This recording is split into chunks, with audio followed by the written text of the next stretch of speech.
Welcome to Group Talk. 4 shows, 1 podcast from the Small Group Network focusing on topics relevant to small group ministries. Whether you're in a church of 100 or 10,000, whether you're a volunteer or staff, we want to support, encourage, and equip you to lead well. So relax, listen, and enjoy Here to There with Carolyn and Taketa. Hi, everyone. Thank you for joining us for Here to There, where we explore movement from our present reality to the preferred future God has for us. Well, around 2005, 2006, I was just getting started in small groups ministry as a part-time director for our church. And so like many of you, I've been a volunteer small group leader for many years, but I'd never been on a staff and never been responsible for developing the small groups ministry or really any ministry like that. So I did what I do best when I have no idea what to do. Lots of research. So I am a nerd at heart, and I read lots of books this first couple of years. I think I read easily 15, 20 books. And I just try to absorb everything to figure out the why, the what, the how of community through small groups. I was really convinced that it was a biblical mandate, but I had no idea how to actually execute it or make it, build it in our church. So one of the books that most influenced me and gave me a vision for community as well as a strategy for how to build it in our church context was Creating Community by Andy Stanley and Bill Willits from North Point Church. And at the time I read the book, I knew nothing about North Point. I didn't know what a big deal it was or anything. I just thought, oh, this really makes sense. It was simple. It made sense. And it gave me some practical steps to start. So I read the book. I reread the book. I highlighted it. And it's actually one of the classic books that I often recommend to people that are new to groups ministry. And so over the years, I've had the privilege of getting to know Bill personally and learning from his wisdom, not just about groups ministry, but about strategic leadership. And I've just been so consistently impressed by Bill and North Point's steadfast commitment over decades to creating healthy, thriving groups. And it's clear that it's in their DNA and they just live out what they preach. So last year, I think Bill shared with me they had revised and updated this classic book and that it's going to be released this past summer in July of 2021. So I quickly contacted him to invite him to be on Here to There to talk about the highlights from the book. Bill's been a guest before. In fact, he did a group talk for me a few years back on metrics, which is such a exciting topic. And so I knew he would be a wonderful guest. And here's the thing.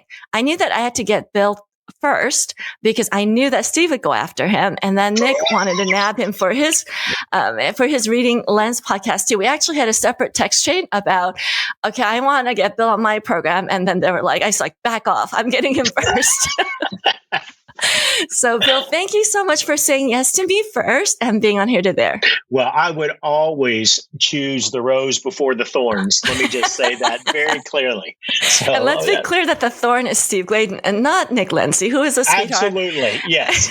They don't get much finer than Nick, but let's say we all know Steve. So that's... Yes. And yeah. Nick's church is a North Point partner, so he's very familiar with the model and as well. Mm-hmm. So you're also one of his heroes, as you are of so many of us. So let me tell you a little bit about Bill. If you're not familiar with his work, Bill Willits is the executive director of adult ministry environments for North Point Ministries. He's been in that role for 25 years as one of the founding staff members of North Point. He's a graduate of Florida State University, Dallas Theological Seminary, and he's also the co-author of the book, Creating Community with Andy Stanley, which was released and updated, and the expanded edition that we're going to talk about today was just released like hot off the press last month. And so he and his team have helped connect thousands of adults into the benefits of group life. Bill's also been a mentor to many small group ministers. If you've been around the small group network, he's a wonderful friend to the network and has spoken for us and done workshops and all kinds of stuff that, Steve ropes you into basically. It's like Steve's got that magic potion. We all do anything that Steve asks us to do. I know. He's convinced a lot of us that he's like the Holy Spirit just tells him what, God wants us to do. And then we're like, oh, okay, that could be. And I think actually most recently, I was hosting the virtual lobby gathering earlier in 2021. And right. You and Steve were on a panel together and it was like herding cats or siblings. I don't know what it was. It was so much fun. God bless you. That's right. God bless you. It was so much fun. So, okay, let's get into this book. Tell us a little bit about what led you to redo the book and then to revise and update it. Well, you stated it early on, Carolyn, that it's been 16 years since we wrote it, and obviously a lot has changed. Individually, the need for community has never been greater. Yeah. I think in the original book, I quote a Gallup poll that says Americans are among the loneliest Right. people in the world. And that was 30 years ago. Imagine that quote was 30 years ago.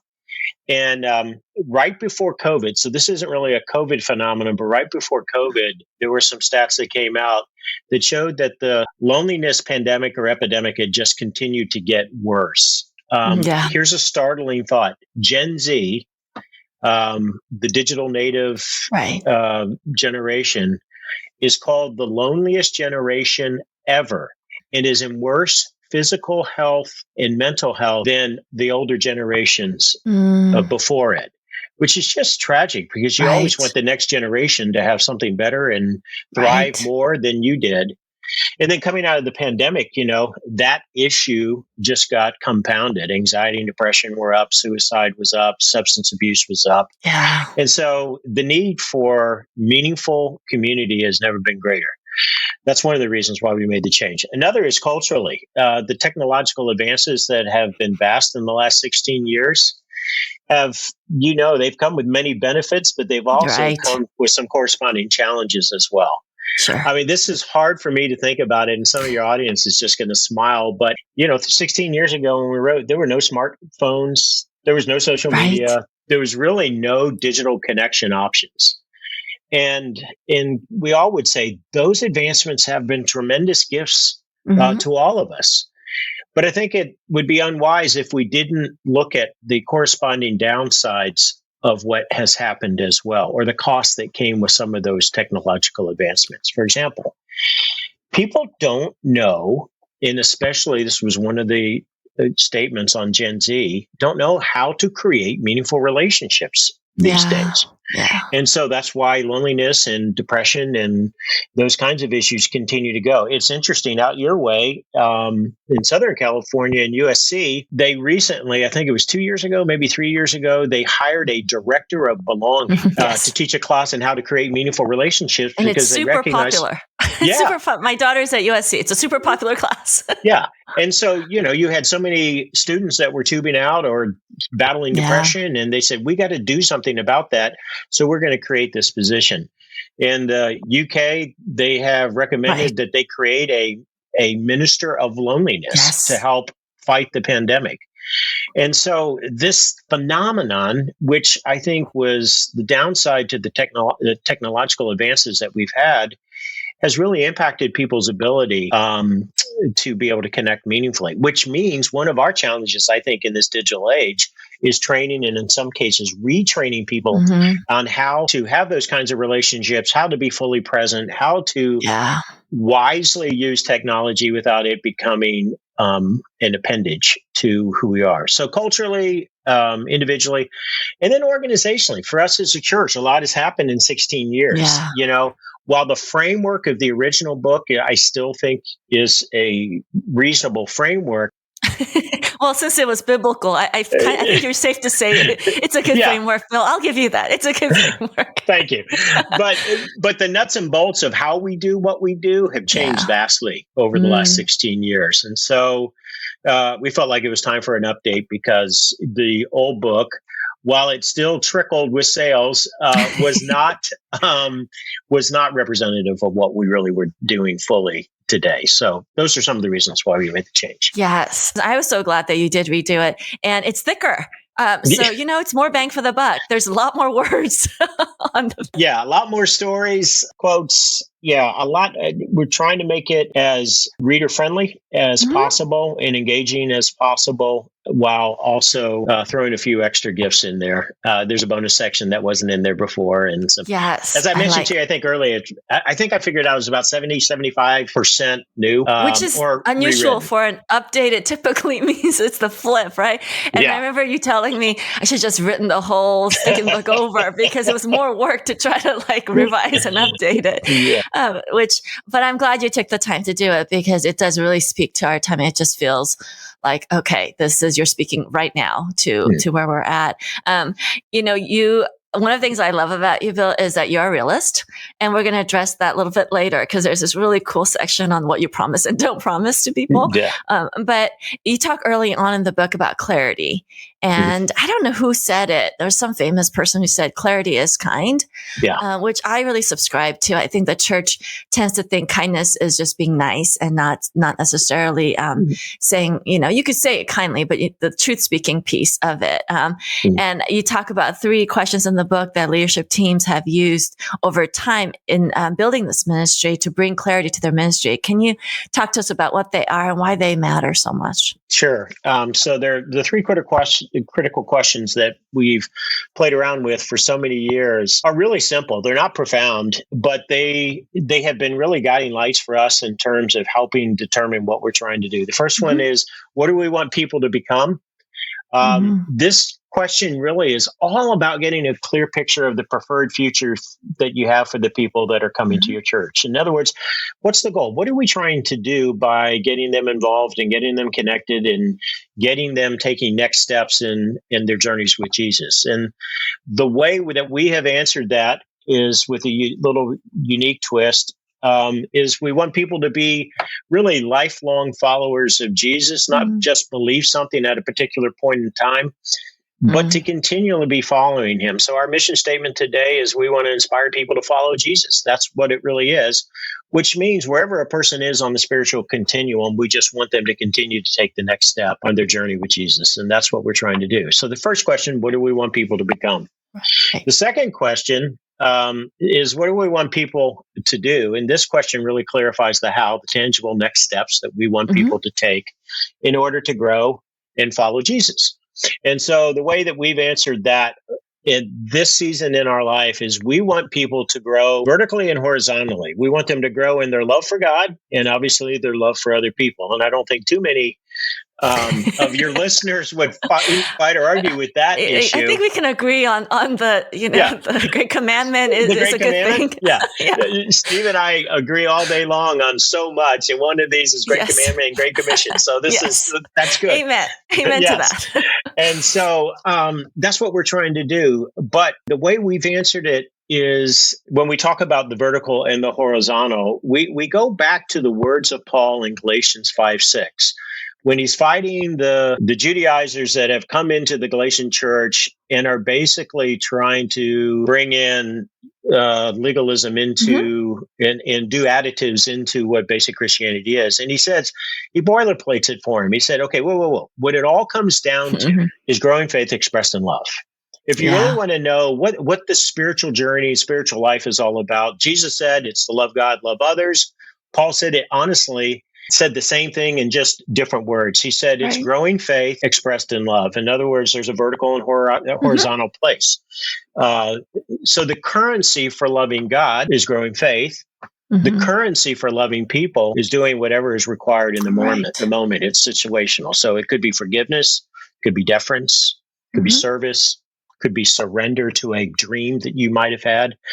But again, growing faith expressed in love, faith and love, faith and love. And so it begs the question, how does someone grow faith? And that's where we came back to the idea, okay, what has God used over the years to grow our faith, and the 5 faith catalysts to become an instrumental part of who we are and what we do in terms of what we think God uses, rather than what do we want people to do? What do we observe God to use? These are things. There could be 6, we won't argue, but I mean, at least these 5 seem to be characteristic through the year. So that was, what do we want people to do? We want them to grow in faith and love, and then leverage those 5 faith catalysts in their journey with Jesus. So then we ask the final question is, where do we want people to go? And this question really clarifies what are the environment or environments that we have for people to become followers of Jesus, to become better followers of Jesus. And this question was really all about making sure that we created clarity, but also we didn't create competition.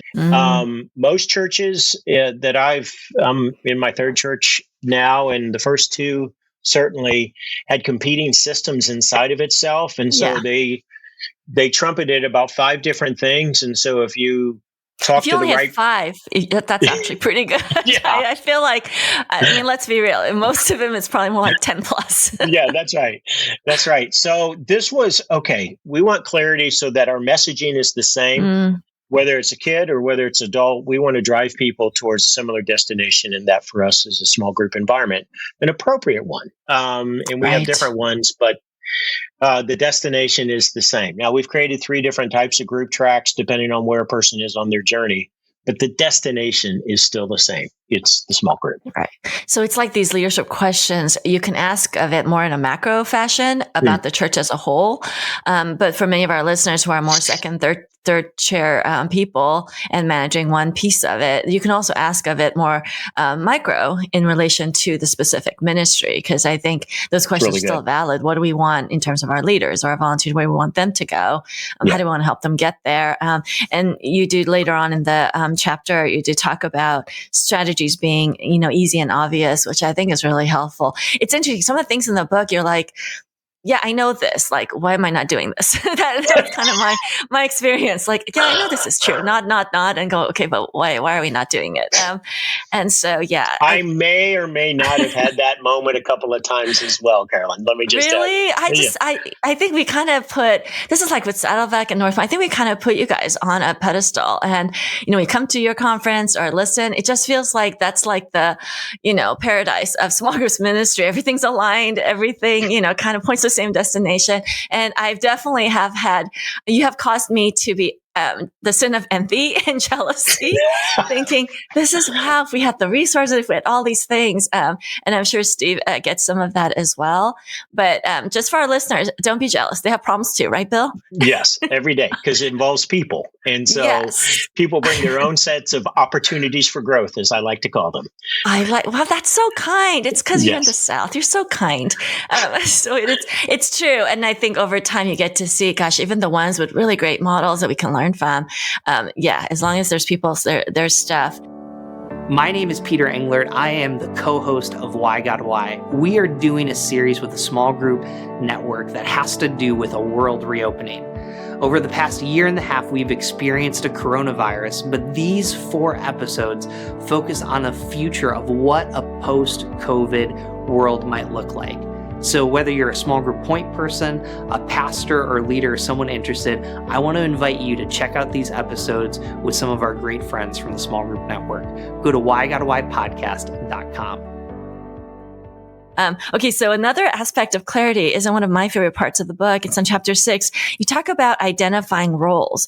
And I thought that was so refreshing. And I remember reading way back, maybe 15 years ago, something from Andy Stanley that kind of stuck with me. And he had talked about how when someone comes on staff at a church and they were in the congregation before, they need to understand the different roles that happens over time. And you guys probably had a chart for it because you people do charts. You have like beautiful graphics for things. But I remember at the time listening to that, and this chapter reminded me of that, of how there's a different role for the church, the leader, the group. And I often see, Bill, like leaders taking on more than they are required to, even more than I'm asking them to do as their small groups pastor. Yeah. Or there's members demanding more of the church, like find me my best friend or my life partner kind of thing, than they're required to. So I thought it's a really short couple pages, but I thought that was such a nugget. And I wanted you to expand on that. Like, how have you seen that play out for your environment? Yeah, I think what's happened, and we all have it in every church. You mentioned that, and I think it's so true, is that we have people who come into our churches and they have levels of expectation. And really what they're saying is to us, I want you to change me. I want you to grow me. I want you to fill in the blank. And at the end of the day, we can't make another person change. Yeah. We can say God changes people, and that's so true. We create environments God changes, but he has to have a willing participant along the way. And so we just decided to identify, okay, in the change process, what is the role of the individual? What is the role of the group? What is the role of the leader? And what is the overall role of the church? Yeah. And so at the very beginning, we said, in the chapter, we talk about the role of the individual, and basically the role of the individual is they're really the gatekeeper of change, if you will. Right. They are the one who is responsible for being open and willing, and most importantly, apply truth so that they will change. Right. I can't make anybody apply truth. Neither can you. You can't make somebody want something that they don't want for themselves. So the individual's responsible for their growth. That was kind of from the outset, rather than coming to the church and say, grow me. Right. What we're saying is my responsibility is to partner with the church and the Holy Spirit to become the best version of myself, to be more like Jesus over time. I play a key role in that. My role as the individual is to own my growth. The role of the group we talk about is to support the process of growth, growth along the way. And so we talk a lot about the ABCs of group life at North Point, so accountability, belonging, and care. But basically what as a group we're doing is we're encouraging that accountability and that sense of belonging and those care moments to actually happen. We're supporting the growth process as a result. The role of the leader is to encourage the process. And the way they do it is asking open-ended questions along the way, being sensitive to the spirit when the individual comes to mind. But the leader has a strategic role, and I think that is to encourage growth, not allow people to settle. Model the way is one of the primary tools that they use. For sure. And then the role of the church, we think, is to partner. So the individual owns, the group supports, the leader encourages, and the church partners in the process. See, and it sounds so nice and clean as an enterprise like that. And I'm flooded with all of the groups that don't keep it so nice and clean. They don't stay in their lanes, or they ask from each other. And I just thought it was good to kind of keep those roles in mind, even as you navigate through the messiness of kind of the different expectations that the group has, the leader has, the other group members have of one another, what they want the church to do. Because you're so right. Everyone comes to us and enters a group with a set of expectations, whether they are aware of it or not. And I think they also have assumptions, especially if they've been around church or not been around church. Everyone comes in with assumptions, and you spend a fair bit of time in the book about talking about assumptions and how they change and have changed. And you've even said, you've been in ministry at North Point for 25 years and over time. And even the book 16 years ago, some of those assumptions have changed. So talk to us about any assumptions you've made about community or group specifically that you've seen change in maybe the past 10 years. Oh, sure. Yeah. I mean, formation for us, group formation has changed. We use an online digital connection process where we did a live event 15 years ago, 10 years ago, actually, even. And so now you've moved on from the live event, and there's all these churches that follow your previous model, and they're still doing connection point. And for some, it makes sense in the season that they're in. Yes. But with 8 to 10 churches in a metro area, it's just now the technology is interfacing with our database in such a way that it makes it a seamless process, and it can be pretty easy for us to do. So that's one of them. Another one is we used to think, Carolyn, is that you had to have a middle step for people to find their people or to find their friends. And we always would talk about the church like rooms in a house, that we're moving from the foyer to the living room to the kitchen. I was part of that. I heard you say all that, and I was like, oh, okay.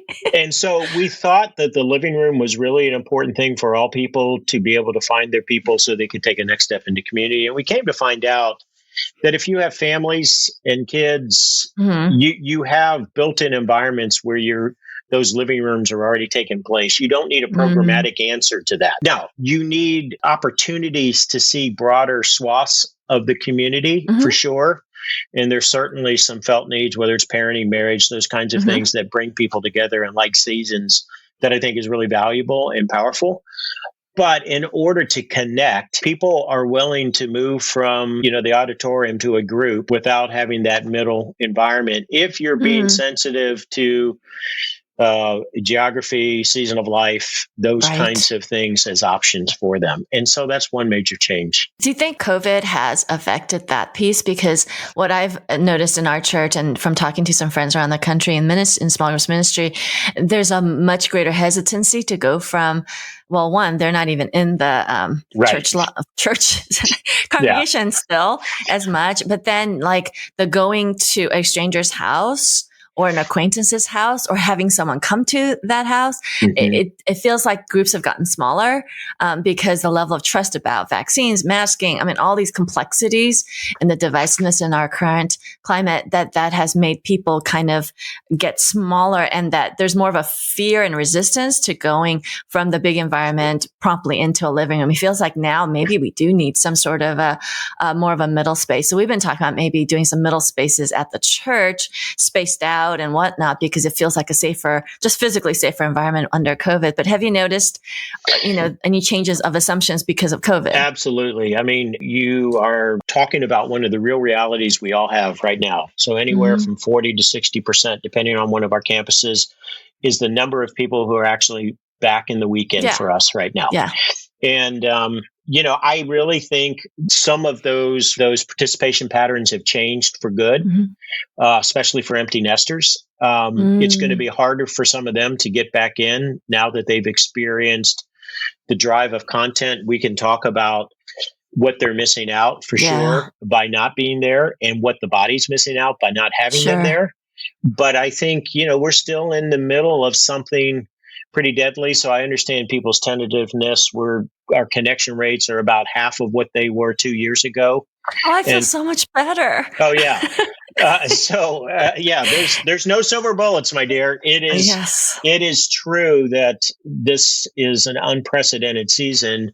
But I think if you can be creative and create some options for people, whether that's they launch as digital groups with the desire to move into hybrid or into embodied situations as things change. I mean, I think that's beneficial. But one of the things that we found out, and all of us, I think, is the time to get connected is not when you need it most. The time to get connected is when you need it least, recognizing that you're going to need it badly or significantly at some point along the way. But then how do you motivate them? Because, need is what drives people to change. I think, I don't know if it's just the human condition. I absolutely agree with you, Bill. I think people, and we've seen this when we had catastrophes, like we had fires here, we had different catastrophes where people realize, or COVID, realize I don't have a support system. I'm not connected deeply in relationship with anyone at church. But by that point, it's like too late because you need to build it before. So any advice on how do you help people see that need and want to do something about it before the need is pressing? Yeah, I think how we're marketing and advertising for groups is one of the ways that we can address that issue. I mean, we come at it obviously multiple ways. Sometimes it's relational, sometimes it's pastoral care kind of setting to be supports and to comfort one another, when tragedy hits and who's in your circle to help you do that well. We do that from growth standpoint. So I think it's taking different tacks. One of the things we're looking at and trying at a couple of campuses right now that has been helpful this go around, and I mean this go around like right now, has been we've done gatherings for two groups in particular. One was for those newly married.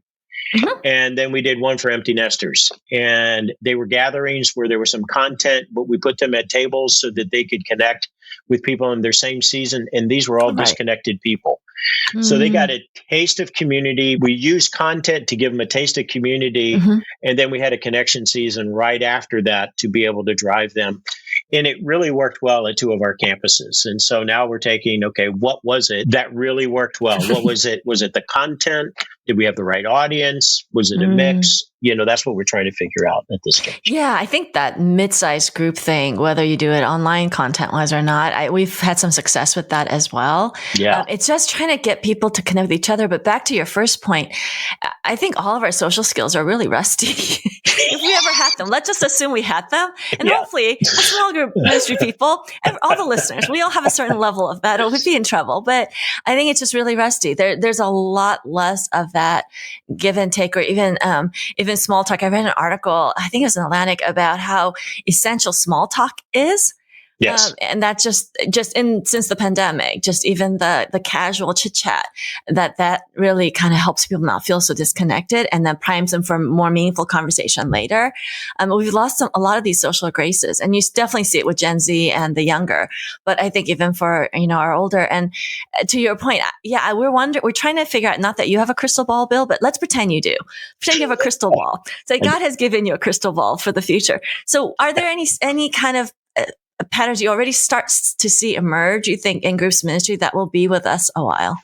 Well, I think it's going to be interesting.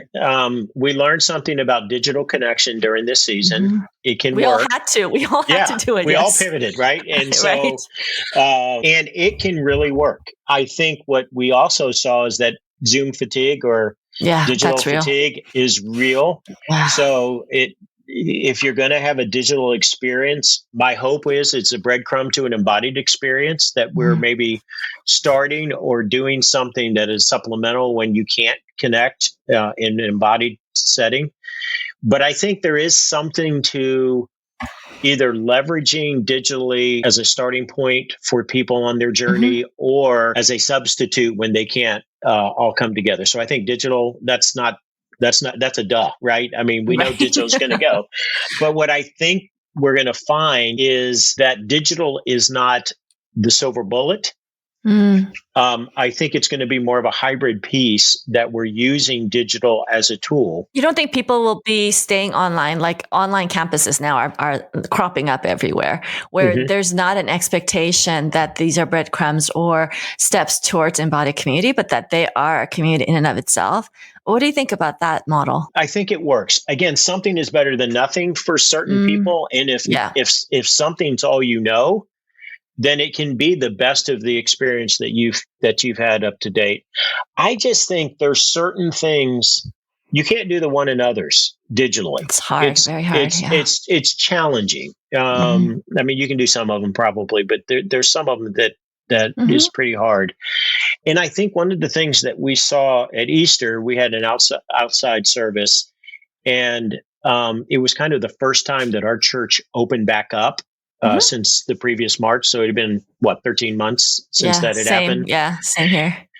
And to see people's reaction of the body together, tears streaming down with the first note of the first song, it was like, okay, I can live in a digital world, but I can't live exclusively in a digital world. I need people. I need, as little as chit chat to meaningful conversation around life. I need to have that.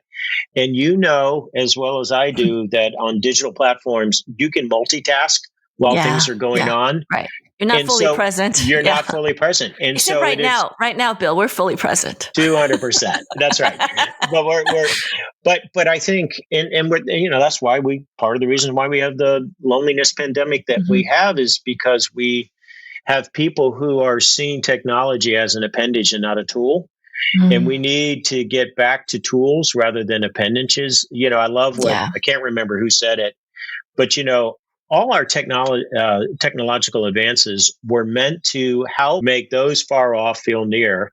And what it's done is made those near feel far off. And that's good. And I think we just got to be, again, that's a retraining. I mean, at home, I've had to literally take all technological devices. We need to put them in the other room during dinner time because they're going off and everybody's checking, and it's a constant, interruption. And we just said, okay, whoa. This is a technology-free zone. We're not doing that. Yeah. We have some small groups that actually will collect the phones. That's good. Put them by the door and then pick them up after, because the temptation, it's almost like we're like, monkeys in experiment. It's almost like we're so attuned to it. And, obviously billions of dollars have been spent to make us so addicted. So it's almost like just an impulse even at this point, especially since the pandemic. So I think you're right. So if you see any other forecasting, feel free to pop in with any other forecasting so that we know what to expect going forward. But one thing I was going to mention, and I meant to say this earlier, is that I do think we just did a survey of all the disconnected people in our church, and a couple of things they came back and said that would make a group experience more palatable for them were shorter duration periods and less frequent meeting times. So we know there is a trade-off between how frequent you meet and the experience. But what I think I read into that is I think we've got to be creative, that initially we give a taste and see, and then they choose more frequency. And so we have some groups that are actually meeting 3.5 hours one time a month. And it's younger demographics that are trying this, and they're having a great experience. We've used that format with mentoring experiences for us. And we carried it over into some of our, we call them just grad groups because they're just graduate from college. And they have loved that format. Now, here's the thing. They're getting together more frequently than that one time a month. Right. But they're choosing to. It's not expected by the group model. And so I think there's something to that for the future that we've got to pay attention to, because people, like you said, are traveling. They are gone. They are more fluid than certainly my generation was. And so I think that's something we got to pay attention to. Yeah. And I think in all those, it's just to kind of hold the strategies more loosely. That's right. And I love that, again, because North Point has my heart on the whole metrics and testing things and actually getting data. I'm all about getting the actual information that you kind of go, initially you might think meeting once a month, how are they ever going to build relationships? But you meet for a longer chunk, and that's just the official meeting. That does not preclude all the potential meals or hangouts, which don't feel like meetings to people. That's right. So I think to get creative about it, I love that caution that if, meeting weekly for 8 weeks seems like too much of a burden, I think we can mix it up. And probably you're right. The number of hours will probably be comparable. So that's right. Yeah. So I think that's really good, a good thing. This leads right into the point you have in the book. You talk about, people need a plan and a guide, and that's what the what, the how, and the why, kind of the who person. And so, I think the whole, here's what I've been experiencing, the guide part. Let's focus on the guide part a little bit. Okay. Yeah. We have lost, oh my goodness, I want to say 30 to 40% of our leaders during this past 18 months. And I know I'm not alone in that. I hope I'm not alone in that. No, you're not. So many people have just, and none of them have said because, you guys aren't supporting us or we don't like your church. It was mostly just because life just got too hard. For the most part, life got too hard. Circumstances changed. Kids were home all the time. Like it just felt like the leading a group was just one more thing on their overburdened, overexhausted, fatigued weariness part. And so they just need to cut something out. And I completely understood and empathized with it. At the same time, it also was discouraging, honestly, because these are some of the same leaders that have been with us a long time. And they have said, I'm so blessed by leading. God has grown me so much. So I'm like, I wish you would write this out a little bit. But like, it's harder and harder to find a guide. For people. We still have a lot of people who want to be in small groups and that want that investment in people, but we really are having a hard time recruiting new leaders and having people willing to sacrifice when life seems so hard right now. No, you're not alone. That is 1 out of 1. I think one of the things that we did see work is that a lot of our existing groups stayed together longer during COVID because they didn't want change, and many had some pretty dire circumstances that they needed the sense of community and familiarity, and we love that. I think we are constantly, we've come to the place where we've said there's no silver bullet in leader enlistment. There just isn't. I mean, we all would love to say, okay, if you do this, then you will have all the leaders you ever needed. And that's just not true. We thought Andy was the silver bullet. We thought Andy stands up there and says, everyone lead a group. And then boom, you have like a surplus of leaders coming out of the woodwork. It's a miracle. It's like a genie in a bottle. No, it is. The truth of the matter is that there are a lot of little pushes on the flywheel that get it done. Certainly, pastor engagement is one of those. Video messages via email is one of those. One of the best and most effective, honestly, tools that we have is individuals and leaders in groups nominating others to lead. Right. And, but it's all of those things together. There is not one piece that says, if you do X, you will have all that you need. Right. And again, I go back to, boilerplating what's needed for a successful group meeting and a group ministry. You need to know what's the plan and who are the guides, what's the plan, who are the guides, and then ask the question, what do the guides need to be successful?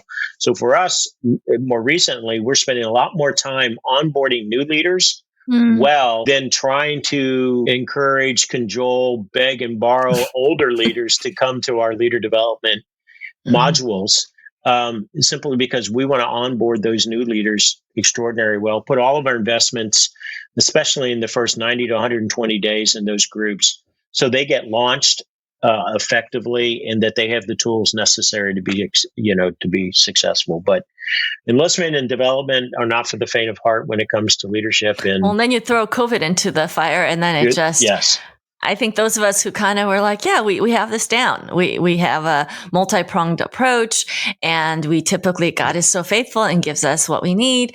And then it was like, okay, but in this season, there's just a lot more people opting out or on the sidelines, even as the need is greater. So I guess I want to encourage our listeners that you're not alone in this, and we just have to keep working at it, because there is no silver. If you don't have a silver bullet, then none of us do. And 80, is so funny is that we got to August, maybe late July, and we thought we had all these leaders, and then the Delta variant started hitting, and they all bailed, or many of them bailed, and we thought, no. But thankfully, it was better this August than last August, which isn't a total surprise, but it was way off where it was 2 years ago, and it is what it is.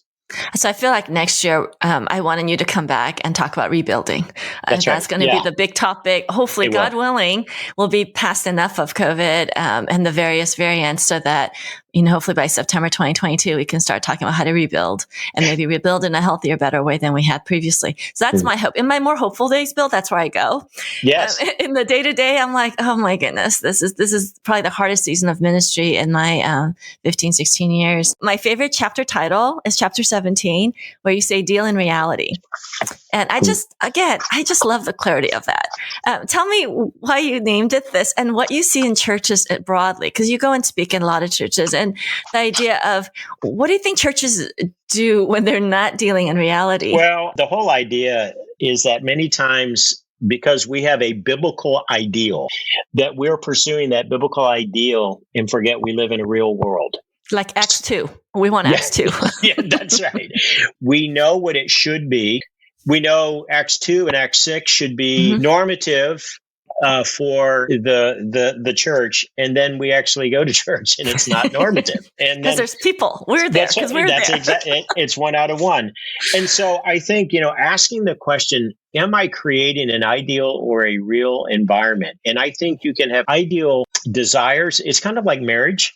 When somebody comes into a marriage, you say, there is an ideal and real piece to this. Ideally, I want to love Terry consistently. I want to love her like Christ loves the church. And I have good days and bad days. And some days I do that better than others. And some days I fail miserably at doing that. And so, it's great to have desires, but they're different than expectations. And I think when we talk about dealing in reality, the expectations that we set for our ministries and the desires we set for our ministries, we just need to be clear. What's a desire? What's an expectation? What's a desire? What's an expectation? And then how do we keep ourselves from judging and being critical? Speaking for a friend, asking for a friend. Right. I have those friends. Of people who don't seem to align with with the desires. Like it's when people bow out or when there's just a lot of resistance on the individual role level or on the member or the group leader level. Like I have to really battle like judging that and instead go, okay, this is where they're at. Yeah. What can they do? Not what can't they do, and the ideal that I would want them to do. And, if you've experienced that at all or seen that played out maybe on your staff. Carolyn, I have no idea what you're talking about. I don't know what you're saying. Yeah. This is why I can never work at North Point, because clearly I have these deficiencies. It's nirvana. I mean, there's nothing that ever goes wrong. No, I mean, of course so. I mean, I think that one of the things that we have to train, and we're doing that right now with leaders, is we're not just training them on how to be effective leaders. We're training them on to choose their battles wisely. And so we're talking a lot about the difference between what's core and what's peripheral in belief. What is it core to mean to be a Christian? And what is important and what's not disturbing if people have differing points of view? So we've created an assessment and we walk leaders through, because what I've found is that the most ardent and passionate people have made something that's peripheral core. Right. And so they have kind of, again, they're not dealing in reality, and they haven't even thought through. I remember training we asked 20 questions on this questionnaire, and they go through and rate 1 to 3. If it's critical, important, or not critical. And a person who had put 13 ones was sitting next to somebody who had 4 ones. Right. And they were friends. And the guy who had 13 ones goes, "Wow, I must be pretty tightly wound." To which his wife said, "Yes, you are." And so it's marriage therapy as well as leader training. It was awesome. But he hadn't thought through the implications of the world that he had created. He just saw, this is the standard. Yeah. And so therefore, and again, we talk a lot about the Bible is equally inspired. It is true, but it's not equally helpful for every issue. Right. Okay. And so again, we're saying the Bible's, the inspired word of God. It is true. But it's not equally helpful for a 7-year-old. I don't teach David and Bathsheba to a 7-year-old. Why? Because we would say it's not age appropriate. We got to do that for people spiritually as well. It's not that something's not true. It's just not appropriate. So we don't get them involved in politics and in other conversations flippantly, knowing that's not core. What is core to the faith? I am the Christ, the Son of the living God. Just remembering what is core to what it means to believers. So dealing with reality is basically saying, don't forget that, but also make sure that the standards you have are considered with the normal person involved, not the Apostle Paul and his inklings, So that's so true. And maybe this is also more for personality. Like if you have leaders that are, let's say, 1 on the Enneagram, that us reformers, we like to, we have a plan for your life and we want you to follow it. A married one. This is why I love Terry. There you go. Yeah. And I think it's harder. So when I identify kind of some leaders that there is that of like, why can't so-and-so in my group stop doing, this thing? This is so clearly sin. This is whatever. And then to try to help them understand the reality of that person's life and where God is at work and the healing and some of the brokenness of that. So increasing empathy and love and compassion. While on the flip side, for some of the leaders that are like, oh, live and let live. Yeah. We've got multiple people in the group that are engaged in all kinds of things, but it's not my place to call them out. And I'm like, well, but it kind of is. And so then to kind of instruct and train to have those conversations as well. So I think there's value to the ideal, but the reality of who we are, and especially each person where they're at in the journey. So when I read the chapter, because I always defend myself saying I'm a realist, not a cynic. So I thought, but part of realism is really understanding people's limitations. Yeah. Some people just have wounds and have issues, and they're just in this space and time that we're with them. That's not really our place to necessarily change them. Back to your different roles thing, even, with it. So I think that's been part of my journey as, for myself personally, and certainly in my marriage, but also as a leader to kind of take people as they are, not as you want them to be. And then design systems that actually meet them where they are, that are easy and obvious as you guys say. And will help them. And, you can use Andy Young, the former UN ambassador who lives here in the Atlanta area, said, he said, you can use honey or vinegar to engage people. He said, I chose to use honey because I always found it more effective.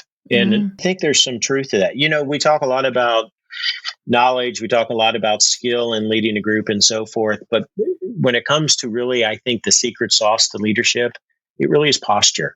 It's the posture of the leader. And so we talk a lot about the four postures that we think an effective leader has, because honestly, knowledge is nice, but knowledge can puff up. Yes. Skill is great, but we can put our trust in skill and not in the Lord who's using those skills. It's really posture. And so we talk a lot about the posture of a healthy and effective leader as somebody who's humble, teachable, curious, and intentional. Those are the qualities that we think are most important. Wow, that was such a golden nugget right there. That last piece, I think that for all of us to kind of examine our hearts with that and our posture. And I think in this season, because it's been so difficult and hard fought, I think it's easy in the weariness to get impatient with the sheep, especially the sheep that bite.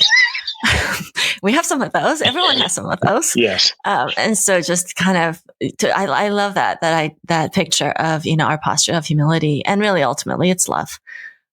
Loving the person as they are, not necessarily as we want them to be, because that's what Jesus did with us. So I feel like I got a whole devotional right here from you. Thank you, Bill. Okay, last question. So if you are sitting down having a cup of coffee with each person listening, if you are doing that to our listeners, that are all serving so faithful in their local churches, what conversation would you want to have with them? What would you want to say, and what would you want to ask? Yeah, the first thing I would say is thank you for what you're doing, because what you're doing is helping make God's dream of relationship with Him and others a reality. That's ultimately what you're doing. And doing that is mission critical and so very important. It's not just a nice to do. Obviously, you're creating pathways not only of understanding and belief, but of model. You're modeling the way for people, what it means to connect well with God and with others. And so thank you would be the first thing. Then I would always say, always look for ways to innovate. But be careful in your innovation that you forget to effectively execute what you're already doing. I think it is so easy as leaders for us to chase new and shiny. Yes. I am guilty as charged.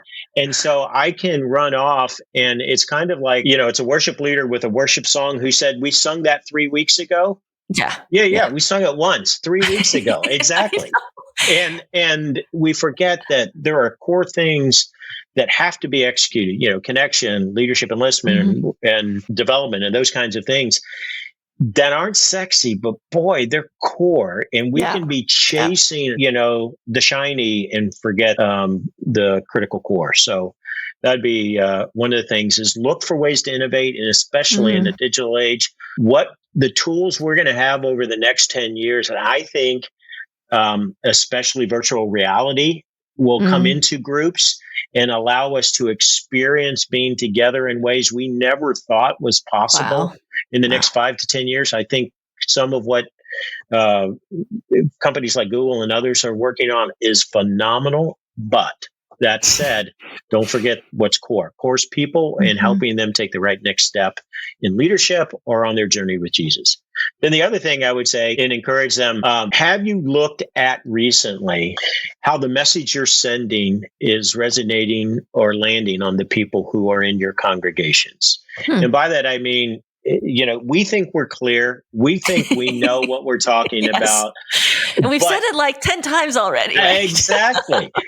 But what are they hearing? Because communication is not what I say, it's what you hear. And so you know this, I'm a big fan of surveying attendees and finding out, okay, we think they think this, but what are they actually saying to us, and finding out. And so ask attendees what they're hearing, what they're saying. Do they even know the purpose of a group? Do they know how to get into a group? Do they, what have we actually said to them, promised to them, and then what are they hearing along the way? When you said, what have you promised them? It made me think that you talk about the 4 promises. Yes. in the book. So Yes. can we interject with what they Absolutely. are? Yeah. Okay, so this has to be probably my favorite part of the book that you said. Here's only the four promise. I so appreciate this because I think we are guilty of overpromising as a ministry, and then we show these shiny, happy videos of people that are strangers and then are in each other's wedding. Like there's this.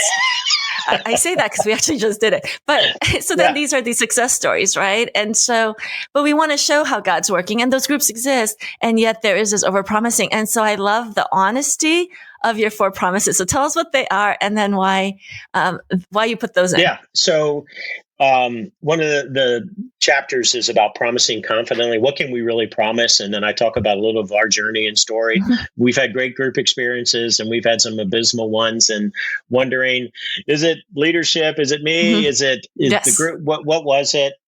And realizing after a lot of soul searching and then some realizations from some other helpful resources that helped me understand the different kinds of relationships that we have, that there's really 4 promises we can make in group life.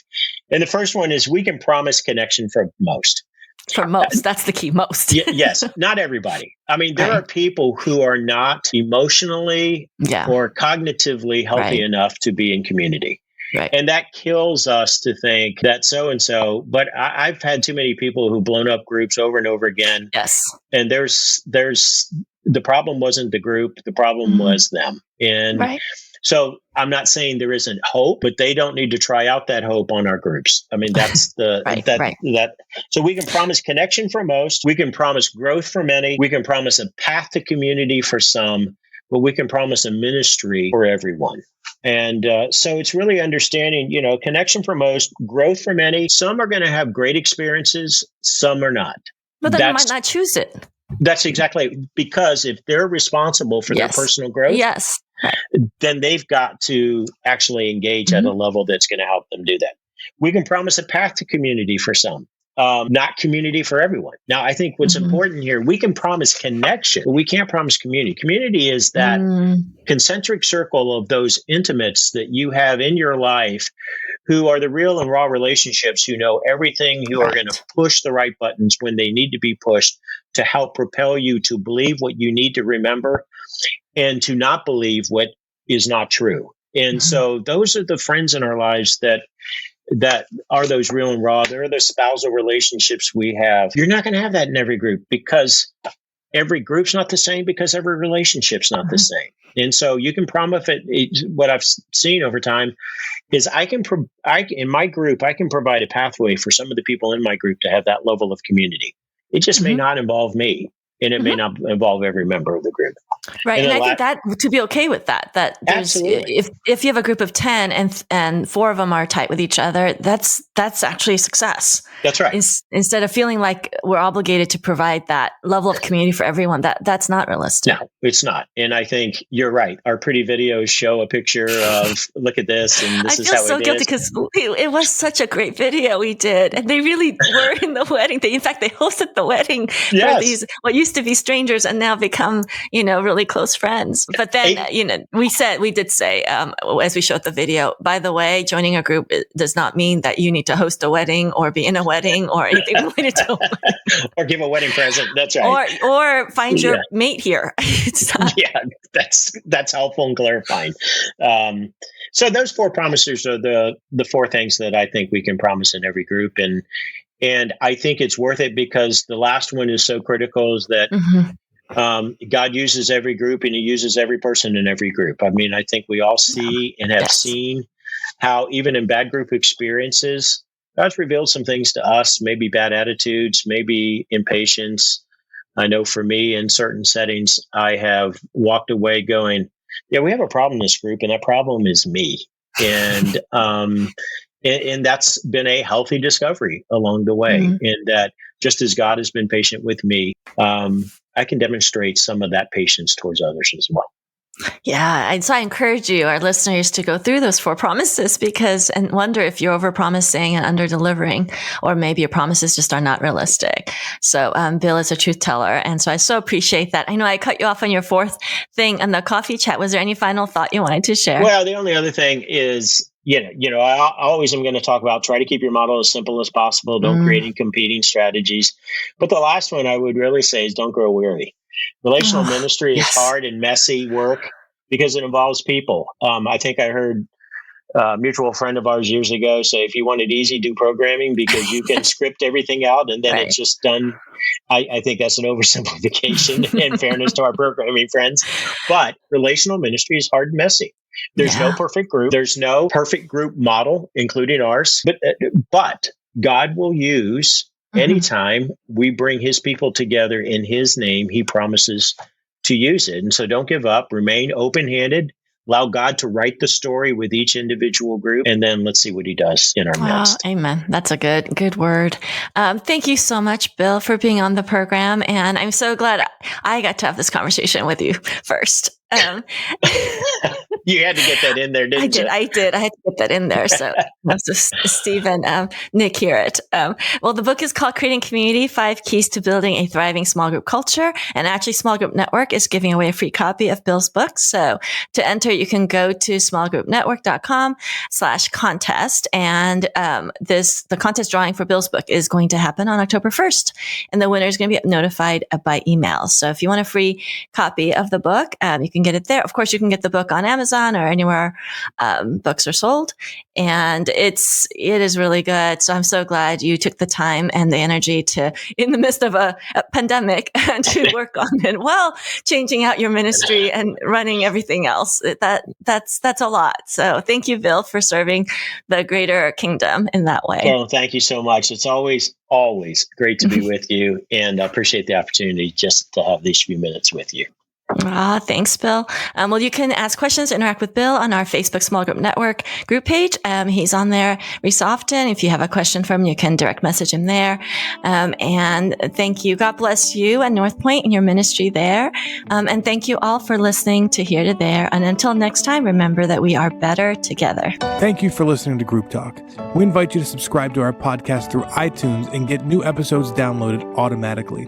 Also, if you enjoy this program, please take a few minutes to give us a positive rating on iTunes so that other small group point people can find us more easily. We encourage you to visit our website at smallgroupnetwork.com to access our library of free resources, connect to a huddle with other small group ministry leaders in your area, read our blog articles, or join us on our Facebook group. Don't forget to use the hashtag SGNet when engaging with your social media channels. Thank you for your support.